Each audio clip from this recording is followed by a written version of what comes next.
In this video, we'll try to make our level 2, a more interesting kind of pedagogical place that I'll implement a really simple kind of a flashcard sort of game.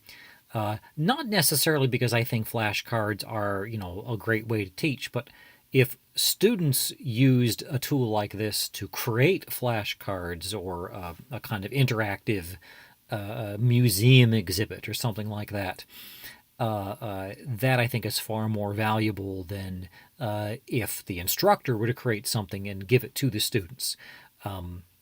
So my thought would be an environment like this would allow students to create their own kind of virtual space to interact with things. So let's, I'm going to I'm going to click 1 to click a side view and 5 to turn on orthographics. I'm going to change the way this camera works. Way back when we had clicked this slow parent, I'm going to get rid of the slow parent option. I'm going to move this camera so that it's actually in front of the cube. I'll change R. I'll rotate it so that it's a little bit straighter. And I'm going to call this camera, and this is going to be a POV camera, point of view camera. If you remember, this cube has a mouse movement that uses the x-axis. We're going to add to this camera sensor, mouse, movement, again, mouse, look. I'm going to use the y-axis for this. So we'll click on that to activate the y-axis. And now, when we look through this camera and run it, now we have a first-person camera. Just a different way of looking at things. Let's see, we probably want to move this camera forward so that when we look down, we don't see all that much of the cube. And then something else that we'll do is I'm going to add a light. I'm going to add lamp. We'll add a point, and we'll just make sure that that is parented to the camera. All right, so now when we get up close to objects in the game world, they'll be kind of nicely lit. And that's important because what I'm going to do is I'm going to sort of import some flashcards that I created earlier. We'll hit 7. I need to make this world S5. I need to make it much larger, scale it up much larger, and I'm going to move my cube GX back a little bit just so that we have a lot more room. And now from here, I'm going to File, Import Images as Planes, and I have created a bunch of images here. I'm just going to import the first 10 images, 2, 3, 4, 5, 6, 7, 8, 9, 10. You'll see what I'm doing here in a minute. You can, of course, create any images that you want, and the slideshow that I use to create these images I'll include for you guys to download if you want. We'll import these images as planes, and now, here in the game world, we see all these little cue cards that have popped up. I'm going to change the orientation of them. I'm going to change down here, this pivot center, change that to individual origins. Now RZ minus 90, and I'm going to change this back to median point RZ90, and all that did was it just changed the orientation of those cards. Scale it up S4, so they're now much larger. I'm going to hit 7. I'm going to line these cards up so that my character encounters them kind of in, let's do it down here, give us some more space, encounters them in this order. I'm going to scale along the x-axis by, I don't know, 3, so we have a lot more space between them, and I'm going to move my player down so that it is lined up with those cards. Here we go. So when I click 3 for a side view, now we're lined up. And when I click 0 and play, I can kind of encounter these cards. These cards are a little bit high for me. I'm going to hit the B key to select all these items. Whoops, I'm going to hit A to deselect everything. B key to select all these items. 3 to get on this level. G to put them down a little bit to now they're kind of in my line of sight, and I can bumped into. That's interesting. Here's what's happened. My camera, when I click now, will click 1. Go here to the cube. This camera sticks out and a little bit in front of the cube. Move it back just a little bit now so that when I play, move in there. There we go. Bump. Well, my cube is poking a little bit through that box. Here's what I can do. Select the cube. Go over here to the Physics tab. I'm going to turn on Collision Bounds. And now I think when we play, whoops, console 0P, we're going through the point of view camera. Yeah, okay, so now we bump into that object and don't go through it. But what I'm going to do now is I'm just kind of going to set some coins, and this would be to encourage the player.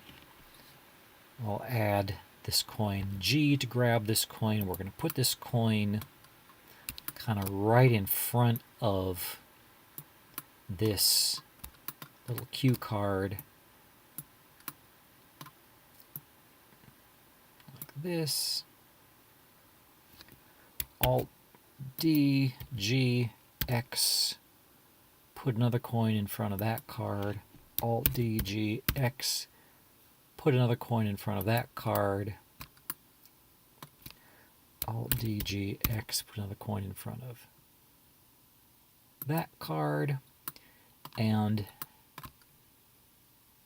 now I'm going to select this, turn that into a ghost, select that, turn into a ghost, select that, turn into a ghost, and the idea is the player will run through all these cards, hopefully looking at the text, getting points, whatever. All right, correct example, and it didn't make that one a ghost. So here's what we'll do. Make that one a ghost.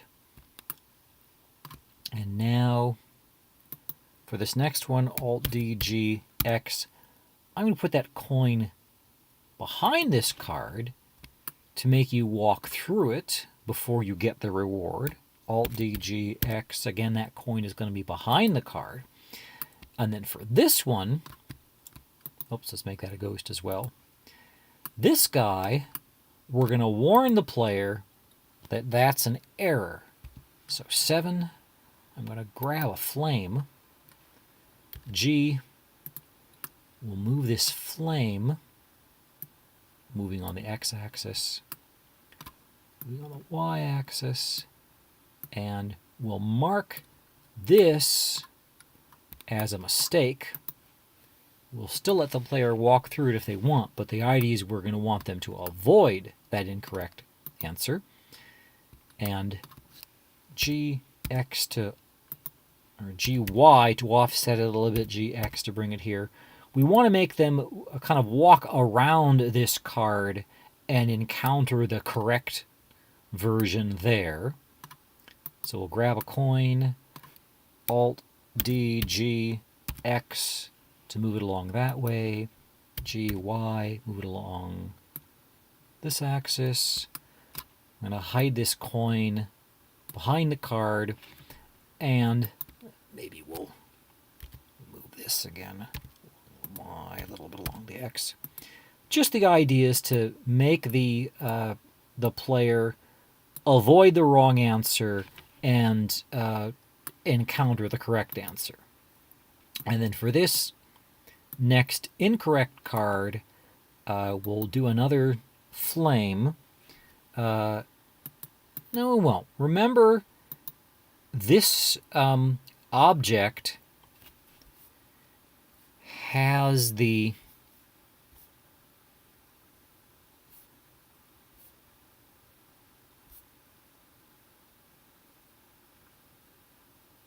that sends the message hazard.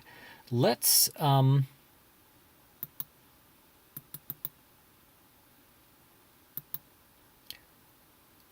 gonna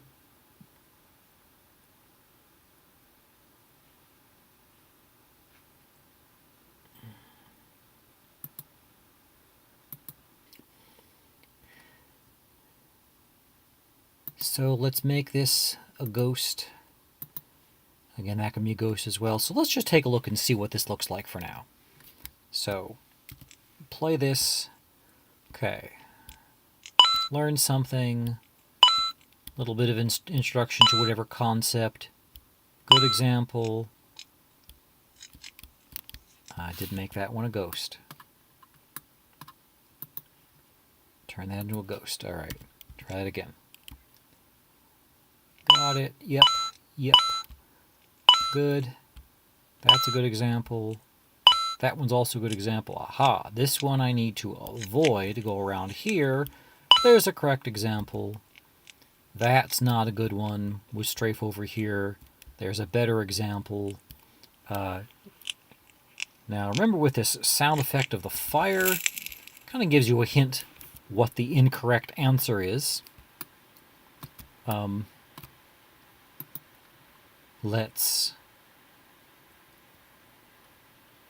bring this guy over here.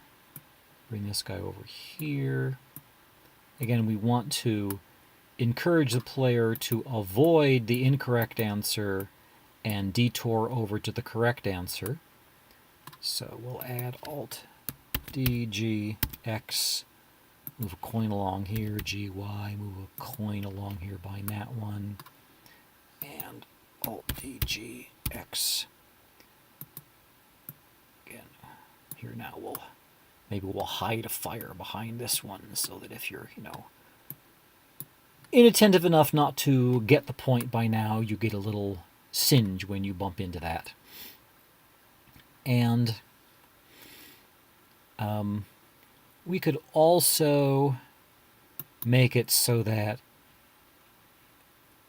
well, what if we didn't make this one a ghost? What if we left the fire out? We just didn't make that one a ghost. You could then make a maze of options that, obviously in this version, the green and the gray are sort of designed to tell you what's going on. So how about that? Let's make this one not a ghost, so if you do bump into it, you get a little bit of, Alt-D-G, X. I guess we'll leave the fire here. Why not? And this, do we have the hidden coin behind it? I put a coin back there. I did. All right, so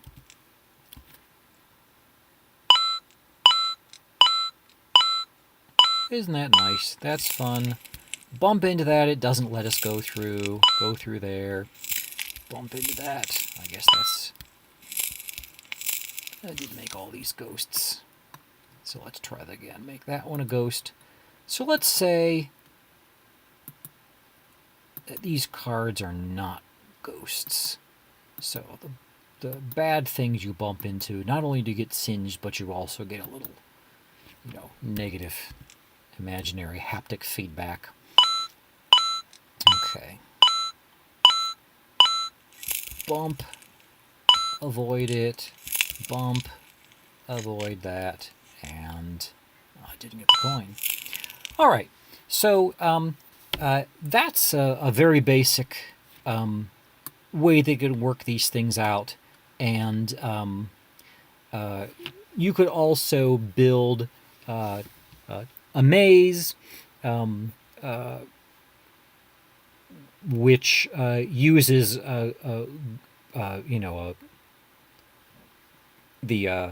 ghost feature that would kind of allow you to enter a room that has a bunch of different slides, some with correct answers, some with incorrect answers.